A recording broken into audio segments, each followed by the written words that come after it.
JP Nadda ji, बहुत सारे वैसे गंदे काम नहीं हुए थे जो आपके दौर में हो रहे हैं। आईना सामने रखिए।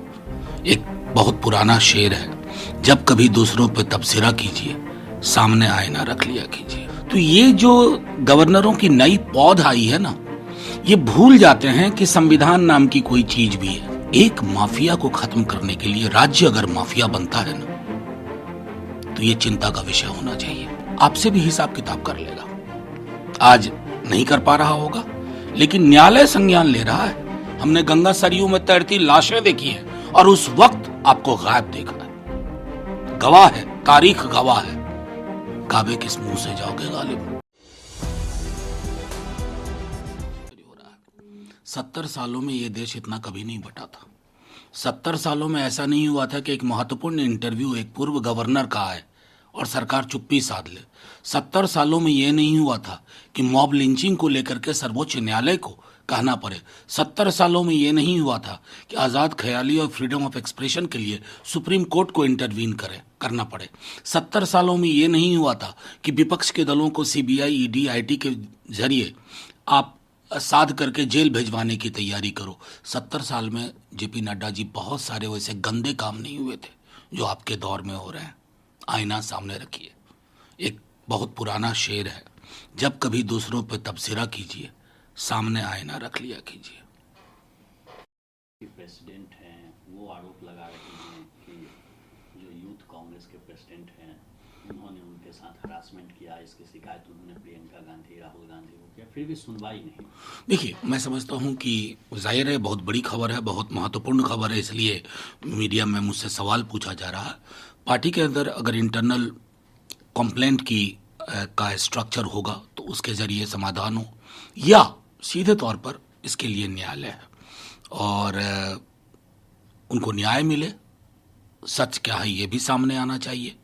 इसकी इसके पक्ष में हम हैं। इससे ज़्यादा मैं समझता हूं कि हेडलाइन मैनेजमेंट ना बन के रहे, यही आशा होगी। केरल इस तरह से केरल के गवर्नर, वहाँ के तमिलनाडु के गवर्नर के खिलाफ जो रिजोल्यूशन पास हुआ है उसको लेकर, देखिए, ये अब लगभग हर विपक्ष शासित राज्य में होना है, क्योंकि गवर्नर कस्टोडियन ऑफ कॉन्स्टिट्यूशन नहीं है, वो custodian of BJP interest, electoral interest. तो जब इस तरह की विसंगति होती है ना, तो बहुत मुश्किल होती है। आप देखिए ना, अलग अलग राज्यों में हमने बंगाल देखा था, त्रिपुरा देखा था, तमिलनाडु देख रहे हैं, महाराष्ट्र देखा था, इससे पहले केरल देख रहे हैं। तो ये जो गवर्नरों की नई पौध आई है ना, ये भूल जाते हैं कि संविधान नाम की कोई चीज भी है, जिसको कहते हैं कॉन्स्टिट्यूशन ऑफ इंडिया। उन्होंने संभवतः सिर्फ भाजपा का, जिसको कहते हैं ना कि संविधान या उनकी नियमावली या उनकी इच्छाओं के इर्द गिर्द ही काम करना शुरू किया। अतीक अहमद इसके मुख्यमंत्री बोले हैं और कहे हैं कि अब माफिया किसी को अब आगे धमकी नहीं देगा। उनके मुंह से ये बात सुनना अच्छा नहीं लगता। सच को, एक माफिया को खत्म करने के लिए राज्य अगर माफिया बनता है ना, तो ये चिंता का विषय होना चाहिए उनके लिए भी, जिनके दल की ओर से वो हम मुख्यमंत्री बने बैठे। अपना दामन देखें, अपनी कैबिनेट बुलाई, अपने खिलाफ के सारे मुकदमे हटा लिए। किस तरह के आदमी हैं आप भाई? और हम तो आज भी, मैं बार बार कहता हूं, लोकसभा में आपकी बिलखती तस्वीर देखी थी, संभवतः 10-11 दिन आपको जेल में रहना पड़ा था। तो ये तय मानिए, कानून आपसे भी हिसाब किताब कर लेगा। आज नहीं कर पा रहा होगा, लेकिन न्यायालय संज्ञान ले रहा है।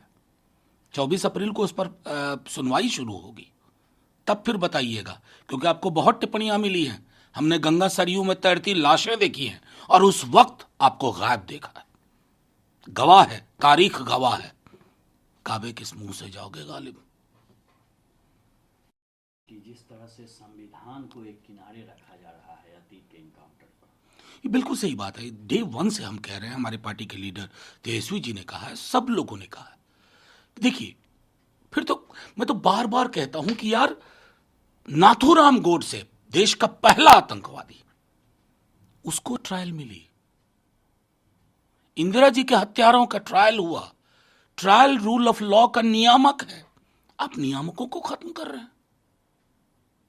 ये मध्ययुगीन बर्बरता का उत्सव गान गाने वाला एक संस्कृति आप पैदा कर रहे हैं। उस संस्कृति के लिए कोई जगह नहीं है एक संविधान सम्मत समाज में।